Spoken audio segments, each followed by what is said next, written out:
OTB Sports Radio.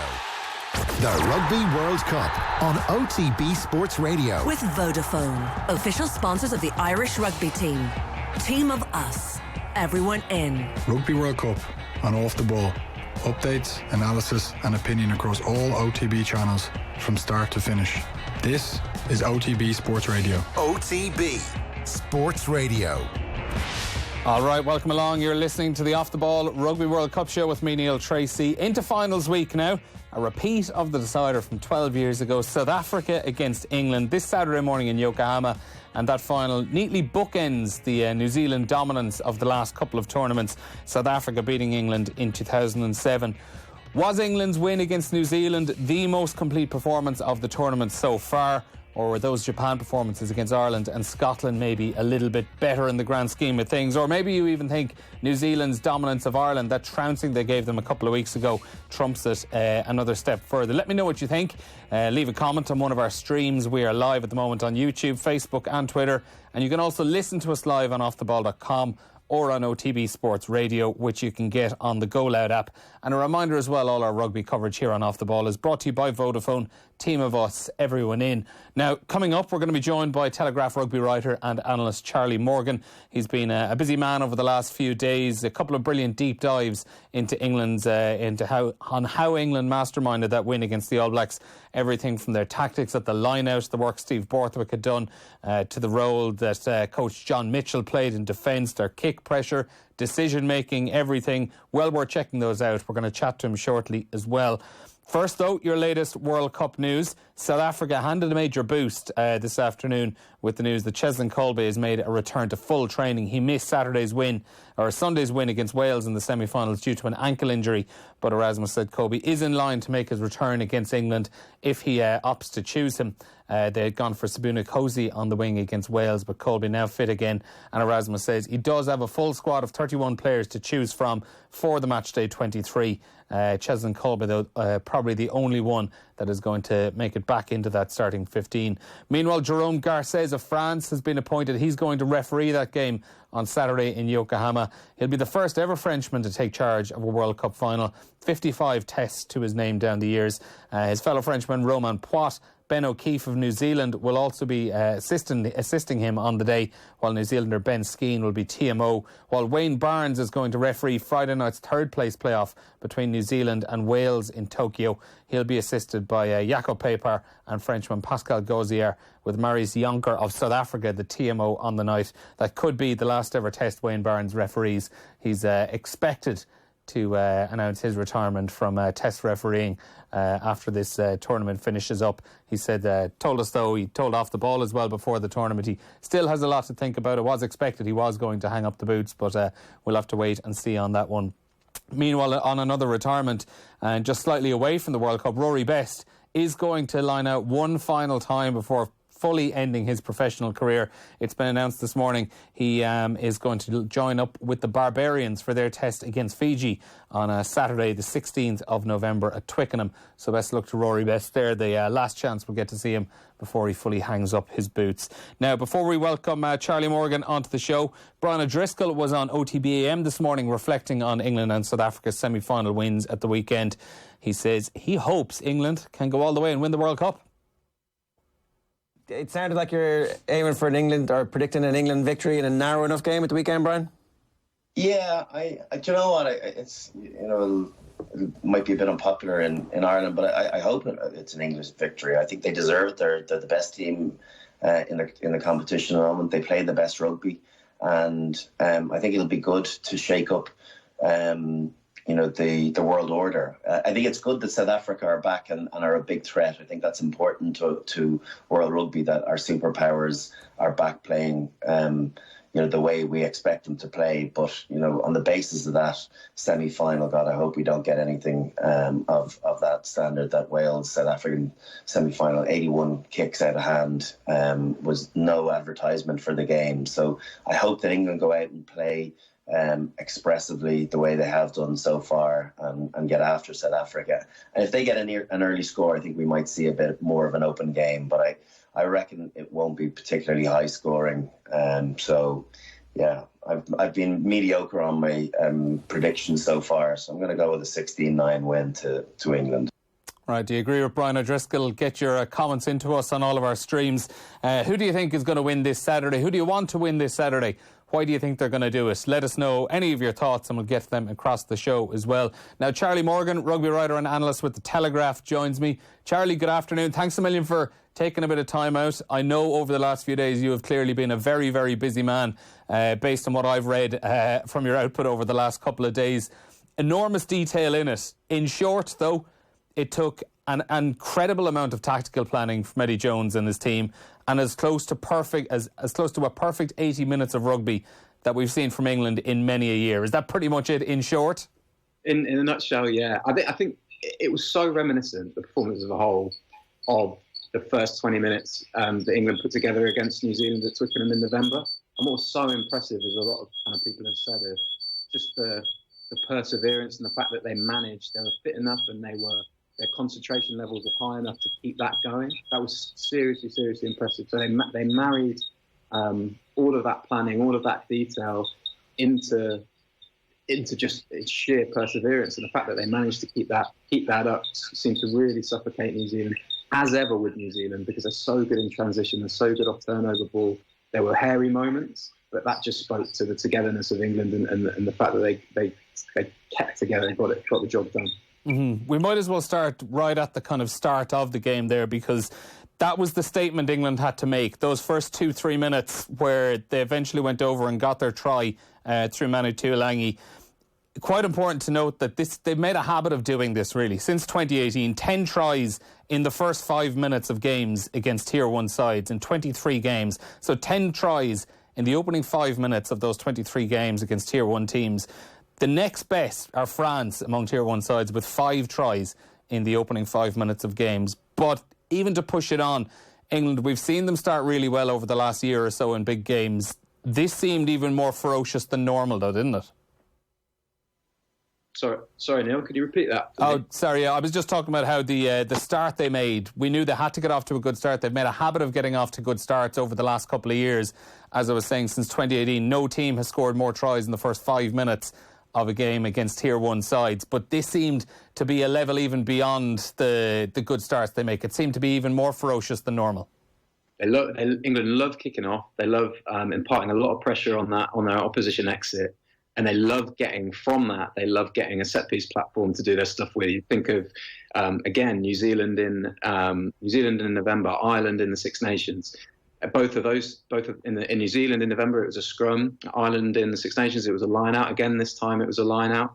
They actually took a lead from Ireland in attacking Richie Mo'unga in that 13 channel and sending Elliot Daly on that overs line. It was all kind of distilled. They will be able to plan those moments down to the nth degree, you know. So, and I think they took a lot of that Ireland performance, because if you take out those handling errors that Ireland made, sort of that really derailed their momentum, a lot of the kind of they were attacking Mo'unga off those first 3 phases after set pieces. They were picking and going against the grain to watch. In case New Zealand overfolded and finding a little bit of space there, and those are the 2 elements that England kind of benefited from. They went wide, as I say, Daly got through Mo'unga. They went wide again, coast to coast, and then Tuilagi's finish was a little pick and go against the grain and found a little bit of space. So, yeah, you know, that's the level of detail that they go through, and it was really, really interesting there. You mentioned Eddie Jones's team. He obviously took the lead in the pre-match press stuff, because there's nobody better than setting the tone. You know, all the talk of the pressure chasing the All Blacks down the street and those sorts of sound bites he's absolute master at. But what was really impressive was the influence of Steve Walker, the influence of John Mitchell, Scott Wisemantle, Neil Hatley, the scrum coach. You know, Carl Sinclair was fantastic at set piece as well as his little touches around the loose. So yeah, all in all, just a really satisfying performance for the whole backroom team, I'd say. Yeah, and I think it's important to note as well on the backroom team, like Eddie Jones, he is the one that you hear from so much. It always feels, I think anyway, that the other England coaches, I know some of them do the bits of media and stuff like that, but they do have a much lower profile than I think some of the coaches of other countries have. And they kind of let Eddie Jones go out in front and say whatever he wants, and it kind of just allows them to go about their work in the quiet. Yeah, a stock answer you'll hear from those three guys when they are put up for media is you say, "Oh, you'd have to ask Eddie about that." Yeah, and they know that's because he's the guy that makes the headlines. He's the guy that enjoys setting the agenda. But behind the scenes, Eddie Jones is clearly a good delegator. He's clearly experienced enough to take on board ideas from other places. And that's the most impressive thing, So for example, when John Mitchell came in at the start of last season, given Mitchell's previous track record, he'd been with USA, hadn't gone particularly well for him there, and it was given kind of stories that were coming out about how John Mitchell was dealing with off-field matters. It was kind of going to be a bad cop scenario. But John Mitchell seems to have mellowed. He seems to have really taken charge of England's back row area, which has been a huge success story of this tournament. In the introduction of Curry and Underhill, obviously together, he was instrumental in the decision to play Curry at 6 rather than Underhill at 6, which I believe is something to do with kind of pulling back Curry from the breakdown and ensure that he wasn't, so much of a penalty machine. And all of that just seems to have worked so nicely. And what's been probably the most impressive aspect of this campaign as a whole for England is you talk about teams holding stuff back and approaching longer campaigns, whether it be Six Nations or World Cups, with something up their sleeves. England have played a blinder in that regard. I know they were kind of helped by not having that final group game, but they showed nothing in the first in their pool stages. Showed a little bit more against Australia, but still kind of got most of their tries through kick pressure and that defensive kind of disruption. And then the first 20 minutes or so with ball in hand against New Zealand was just fantastic. Little layering little things on that we hadn't seen before, and that's what's seriously impressive stuff. Yeah, that's actually exactly one thing I definitely wanted to ask you about, the idea of holding things back, because it's something we would have heard a lot about over the last 6-7 months here in Ireland when things weren't really going well in the Six Nations and in the build-up, and even in the couple of games in the pool stages where Ireland struggled at times, that there was this notion that, oh, look, Joe Schmidt, they'll have held things back for the latter stages of the competition. They'll have been working on things that we haven't seen yet. And in the end, it didn't really materialise. There really wasn't anything new there from an Irish point of view. But did we see a lot from England against New Zealand on Saturday that we absolutely have not seen over the last couple of years? I think the closest thing I can remember to it is probably the first half against Scotland at Twickenham, where they went up, I think it was 31-0, I think they ended up being at half-time, and they were just the different layers of their attack, the different facets of the attack, the tip-ons from the front rowers, the offloading, those second wave runners, and then what you had on top of that in the New Zealand game was some really precise set-piece work.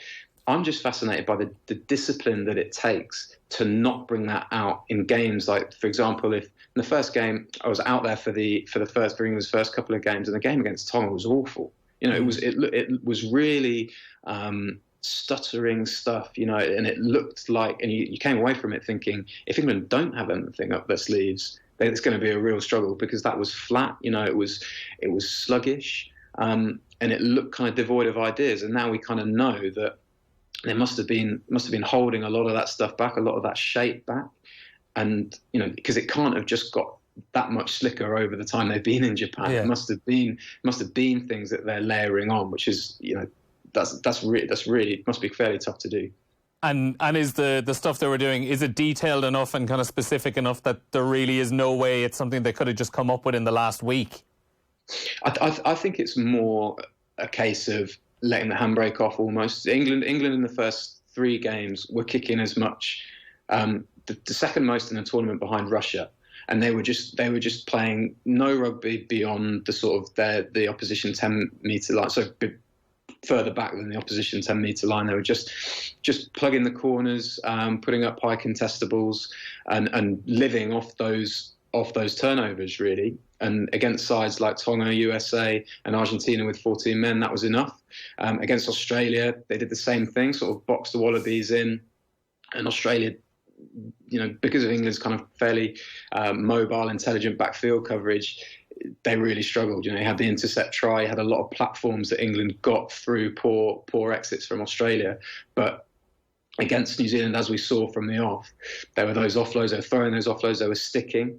They were playing with width. Elliot Daly was flooding the 13 channel really nicely. His distributions maybe been something that's really come on and really enhanced England, and that speaks to the faith Eddie Jones has kept in sticking with him at 15 despite a couple of positional blunders. So. All in all, I think it's a case of letting the handbrake off a little bit, which is really admirable given the stage of the tournament that they'd reached. On defence, then, it was something you wrote about a lot in one of your pieces in the last day or so. And one thing that was really interesting, actually, you mentioned it, the fact that England actually missed 34 tackles in that game, which against missing 34 tackles against New Zealand, most teams are going to be losing that game, but. You make a good point in it and detail kind of how a lot of those missed tackles were instances where one player's missed effort had actually kind of forced a New Zealand player into an area where they were being met by a dominant tackle. So it wasn't necessarily that they were giving up line breaks. It was that they were pushing up so hard and forcing the players so wide at times that, even if you were missing on an outside shoulder, a New Zealand player was essentially just running into a brick wall or into a dead end. Yeah, so I think it's actually kind of something that started in the previous World Cup cycle with Stuart Lancaster and Andy Farrell is the fact that it's a messy defence is how they called it. So somebody like Manu Tuilagi shooting up in the 13 channel, all that's doing is channeling a runner back into the heavy men who can make the dominant hits. There's two instances that you could talk about that would be really signify that. So for instance. During the first half, Ardie Surveyor was at first receiver. Tom Curry and Sam Underhill both shot off the line. Both of them actually missed Ardie Surveyor, but that slowed him down and Owen Farrell completed the tackle. In the second half, sort of the Hollywood hit from Sam Underhill that's been flying around social media was actually made from a kick over the top of Geordie Barrett from George Ford. Henry Slade raced up. Geordie Barrett fended Henry Slade away, so obviously that's a missed tackle, but Underhill was on hand to make the dominant hit that forced the turnover. That swarming mentality and is what's got them so far, and that's what I guess John Mitchell, when he looks back at games, he's all about pressurising. I think his soundbite that he gave during last autumn was, it's about how our defence can feed our attack. And a lot of the time that's about relentless pressure. He's married that to really, I think they've completed something like, I've got this wrong, but something like 650 tackles, and they've conceded 2 high tackle penalties. That speaks to the technique that they're working with. They've really drilled that tirelessly, but that's coming with really manic pressure. And how much of that is down to the personnel? Guys like Manu Tuilagi, Tom Curry, Underhill, Laws, Sinclair, guys that absolutely love getting in the thick of it and making those real dominant collisions. And, having is it down to the personnel as much that you can take on a tactic like that? Because it does seem like a pretty high risk strategy that, if you are going to be maybe missing a lot of tackles, that that there is someone there who's going to be making the hit. Hugely, yeah. You traditionally speak of size in an English pack, but if you look at that 8 that have started the last 2 games, they're so mobile, and there's a really big opportunity for Steve Borthwick to go back to George Cruz in the second row. He's stuck with Courtney Laws, who's one of the most dynamic, destructive tacklers in world rugby. Obviously, Curry and Underhill give you that mobility, and that's incidentally, given the fixture to come. That was what England missed in 2018 when they went down to South Africa for that 3-test series. They had Curry on his own. He's probably, even what are we, 18 months on, less than that. He's grown a lot physically, I think, and he's steeled for the Test arena now more so than he was a year ago as a 20-year-old, which is kind of understandable. But that gave without both Curry and Underhill together, that gave South Africa an into the game because they could access that forward. It was Ford, Farrell and Slade, that midfield, which was fairly lightweight. So bolstering that with Tuilagi and bolstering that with the mobility of guys like Curry and Underhill, that's given them another dimension in defence and an ability to play that game plan. What they've also added are the little plans, like for example, posting Jamie George as a lifter at the back of the line out of a defensive line out, so he can get away from that set piece and protect that channel and protect that 10-12 channel that could be a weakness otherwise. Yeah, that was something you had mentioned as well out the set piece. There was a lot of variation in it on where players were lining out. You mentioned Jamie George there standing in at the back as a lifter. on a defensive line-out. And I think a lot of people had thought with Scott Barrett being picked in the back row by New Zealand leading into the game, the line-out was something they were going to be trying to target. And ultimately England were very, very comfortable in the end at line-out and scrum. And it gave them an enormous platform to go on from there. Yeah, I mean, going back to kind of the sound bites of Eddie Jones, as we've touched on before, one that he's given about Steve Borthwick before is just, he loves a laptop, mate. That's what he does. He's always looking at the detail, reviewing, previewing a next opponent. And he played a blinder. He was fantastic. The variation of England's line-out calling, which is another thing you've got to add on to something that Maro Itoje did so well. You know, he's leading the tournament for turnovers. He's been at his destructive best in defence. He's been this kind of totem for England, but he's also leading this really intelligent, nuanced set piece that has allowed somebody like Tom Curry to grow into a line-out forward over the course of the tournament, which is just remarkable. So Eddie Jones explicitly said that he wouldn't be able to field Curry and Underhill together against New Zealand, because if you look back at November and how Scott Barrett came on and gave New Zealand 4 line-out jumpers, they went to a mirror defence and they totally took England's line-out apart. Eddie Jones has managed to, Eddie Jones and Steve Borthwick and John Mitchell have managed to upskill Curry to the point where he's a line-out forward that's proficient enough to be that auxiliary jumper, helping out 2 second rows and giving England enough variation so that their line-out could be a real weapon against a side that has been explicitly picked to go after them. It was a really excellent performance if you look at that detail on top of everything else they were doing. And on Itoje, you were talking there about how he was in calling the lineouts. Is he someone who over the last year or 18 months has probably matured a lot? Because he was always a player who had such incredible natural talent. I always felt that he was just very prone to just kind of silly penalties, a bit of immaturity. Is he someone who's kind of taken on a lot more responsibility now in the last year?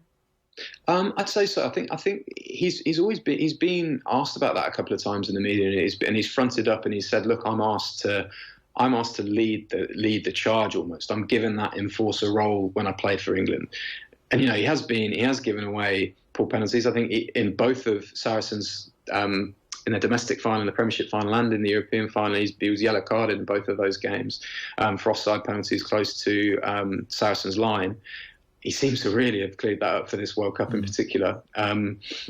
Gave away a penalty for a high tackle, which was England's second of the whole tournament at the weekend. But aside from that, he's averaging 1 a game. And when you think of how many involvements he's having, that's seriously impressive, because he's putting himself about for sure. So yeah, I think it's as a whole, England have looked really, really disciplined and really measured. Before you'd say that part of the reason that they were maybe collapsing in games was to do with the penalties they were giving away in clusters and maybe piggybacking sides down the field. There hasn't been any of that this time. How much credit does Eddie Jones deserve for the way not only he's brought England through the tournament, but the turnaround over the last year? Because in the summer of 2018, they'd lost 6 games in a row between Six Nations and their summer tests against South Africa. It did seem like there was a very, very real possibility that Eddie Jones wasn't going to last until the end of that calendar year. And then after that summer, Paul Gustard leaves and goes to Harlequins. So immediately you've lost one of Eddie Jones's, first lieutenants in just barely a year before a World Cup. How has that turnaround happened in this last year? How has he gone about picking the players up? Because I know he has got guys like, Manu Tuilagi back fit. He's got the 2 Vunipolas back fighting fit as well over this tournament as well. But it can't be just that the personnel have returned and got back to full fitness. There has to be a little bit more there, I imagine. I think there is a little bit more, but I do think it's a huge factor. The first time that he had both Vunipolas and Tuilagi on the field together was that Ireland game. He's managed to. There's been a bit of fortune in keeping those guys fit. There's been a bit of fortune in having Curry and Underhill, who play into such in such an abrasive way, fit together. I think he's wanted to play them together for a long time. He deserves credit for blooding them when he did, which was on the previous year in the 2017 tour to Argentina. But to have them both fit at the same time and to actually take a punt on them, I think he deserves credit for. Some of the selections, he's been rewarded for kind of backing his gut, I think, if you think of the way he's moved around the midfield. Owen Farrell, by his own admission, was in clunky form during the pool stages, and he was given given the number 10 slot again for the Australia game, and he looked as good as he has done at any point over the last 3 years. I think he absolutely loves, he's a bit like Warren Gatland, and he absolutely loves World Cups. He absolutely loves the time and the focus, the time he has the players together for, and the focus that he can give to each fixture, knowing that he's planning specifically for one opponent. I think you've really seen the quality of Eddie Jones as a coach, as a kind of game manager, as far as the pre-game plans and his in-game replacements over this World Cup. He's putting faith in someone like Dan Cole, for instance. He's brought two tight heads. Could have easily brought three. Harry Williams was playing very well in the warm-up games for Exeter over the last couple of seasons. He put faith in Dan Cole, who's revamped his game a little bit, got a little bit more mobile, and like Itoje, tidied up his discipline. There's been a lot of kind of tangible, or there's been man management where you can see tangible kind of benefits from, if that makes sense. And I think it's just clear that he absolutely loves tournament rugby as well. On South Africa, there's a text in here saying there's no chance England will deliver the same level of performance against South Africa like they did against the All Blacks. What would your thoughts be on that now, Charlie? Because it seems anyway that South Africa, they're probably an easier challenge to prepare for. They're obviously very, very good at what they do, but what they do well is probably a lot more obvious and easier to pick out than it probably is for New Zealand.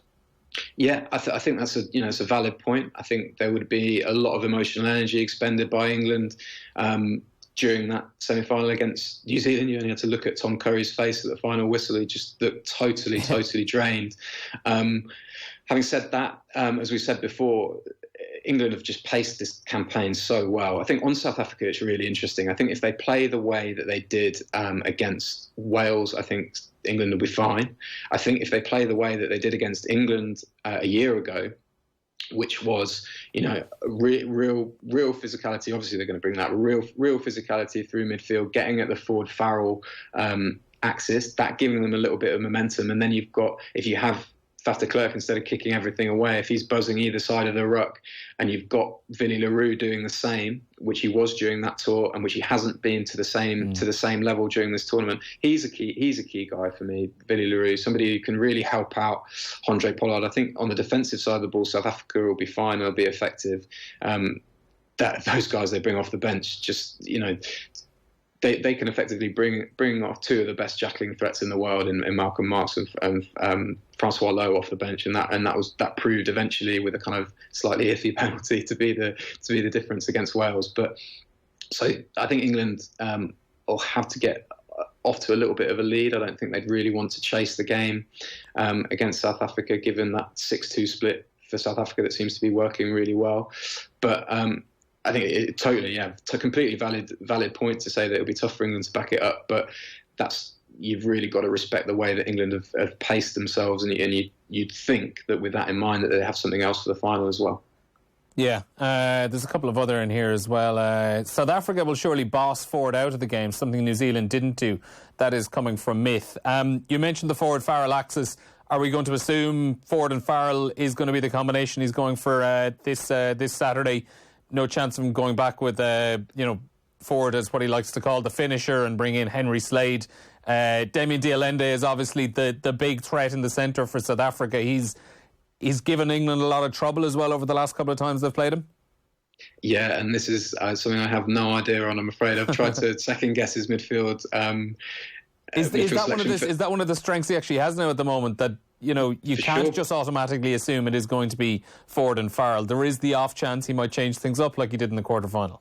If a coach is telling you, horses for courses, I'm telling my selection to an opponent in the past, you'd think you either don't know your selection or you're still, but it does seem, with that Australia performance, he's really bought a bit of time. I would say that George Ford has a fantastic tournament, and those two distributors with Henry Slade going forward, they really troubled South Africa. They put 40 points on them in that first test. I know it was a completely new South Africa side, and they look really kind of, especially out wide, they look really uncertain defensively. But I think Ford and Farrell want another crack at that South African midfield, and Lukhanyo Am leads a really aggressive rush defence. However, I think with Tuilagi there to bolster them, and with those, those clever little tweaks, like getting Sam Underhill to fly off the back of lineouts with Jamie George, with Billy Vunipola, those heavy guys, Courtney Laws, Itoje, those heavy guys to bolster that potentially little weak point. I would say he'd stick with Farrell and Ford. George Ford got a rip turnover, didn't he, against the tight head props? So he'll be up for it for sure. Does the rest of the team essentially pick itself? Is probably the only. I think earlier on you kind of half mentioned there might be a question maybe would George Cruz be preferred over Courtney Laws? Laws has kind of had that second row place for the last while. Is that pretty much the only area you could possibly see changing?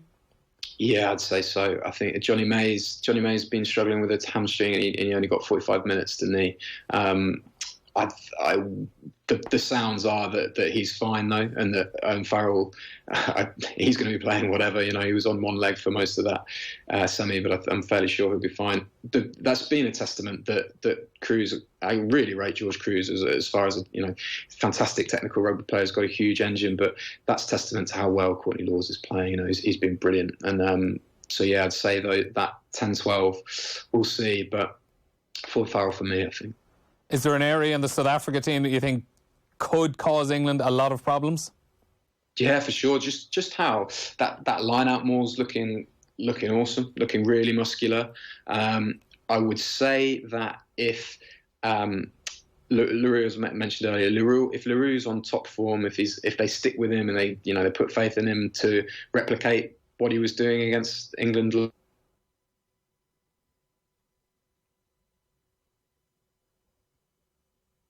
Oh, our Skype line appears to have dropped there, I think. Is Charlie still with us? I'm not so sure. We'll work on that for just another minute or so. I'll run through a few text messages here that's come in as well. How good is it to see a fully fit Manu again? One of the best players whose career has been hampered by injuries. And as Charlie pointed out as well, it's absolutely no surprise to see how well England have done over the last year when they've got their key players back fit again. And it's no surprise to see how impressive Manu Tuilagi. And it's interesting as well because I remember last year Eddie Jones was asked about it, and he was talking about how, he was asked, how do you know Manu Tuilagi is going to be fit for a World Cup? And he just kept saying he knew it was going to happen. He knew he was going to be available, and lo and behold, here's Tuilagi, and he's probably playing the best rugby he's ever played. Come on, the Springboks. Great to see former Munster man Razzie get to a World Cup with his native country. That is another message coming in. And like a strong Irish connection, a strong Munster connection to that Springbok squad as well. You have Razzie Erasmus, who's leading the way, and he's brought in obviously Felix Jones and Aled Walters as well, who would have been his strength and conditioning coach at Munster. He's brought in Aled Walters as well, and they're doing great work there. I'm sure a lot of Munster fans, and probably Irish fans as well, will want to see South Africa win because of that. The only thing worse than England winning the World Cup is England winning the World Cup with Eddie Jones in charge. Come on, you Springboks. That's from Dan. Good point there, Dan. Eddie Jones, not everyone's cup of tea. I did feel strange over the last half an hour. I feel like I've been singing his praises quite a lot. But he has been doing an absolutely outstanding job. And as Charlie went into detail there, the tactics that they brought out and just the sheer detail in it is very, very impressive. The line-out battle will be unbelievable between these two sides. Hopefully we see some good maul drives. More than likely won't. That's from Luke. God, Luke, I'd actually disagree there. I think we're going to really see some great maul drives. South Africa's in particular has been fantastic in the tournament so far, and I am the kind of guy that actually would absolutely love to see some good mauling. What players have stood up for England in this World Cup that we didn't expect or that we didn't hear of a year ago? I suppose probably guys like, I know he's injured now, but Will Hines, Lewis Ludlam brought in as well, and Rory McConaughey. Granted, they haven't played key roles, but it just shows the chance that England have been taking and bringing guys into the squad. It's something that you're almost certain we wouldn't have seen Ireland doing in the tournament. And Johnny May, who was just mentioned there towards the end as well, has Johnny May been one of the most underrated wingers in world rugby? I never really hear people talk of him like they would about Rico Ioane, Cheslin Colby, or even Stockdale in 2018. Super player. That's from Tom I think that's a very good point as well, Johnny May. Must be one of the fastest wingers as well in World Rugby, and he's been instrumental to England's success over the last while. Now, we're not getting Charlie back, I'm afraid. It doesn't look like it. We're struggling with our connection there. We think maybe a battery has died or something like that. So we were getting towards the end of our chat with him anyway. But we might catch up with him at another stage as well. Maybe we do have a few more World Cup shows coming up between now and the end of the tournament. We'll have another one this coming Thursday, and we'll also be on next Tuesday as well to look back on who are our 2019 World Cup champions. We'll also be going through on that day as well our picks of the tournament. Who are the best players we've seen? Get your messages into us. You can get us at Off the Ball, or if you want to speak to me directly, at Neil_Treacy is the place to go. What's your team of the tournament? Who's your player of the tournament? Try of the tournament? Your biggest surprise, your worst disappointment, everything in between. So we'll get through to all of that over the next few days and into next week. But until Thursday on the World Cup show, we'll see you then.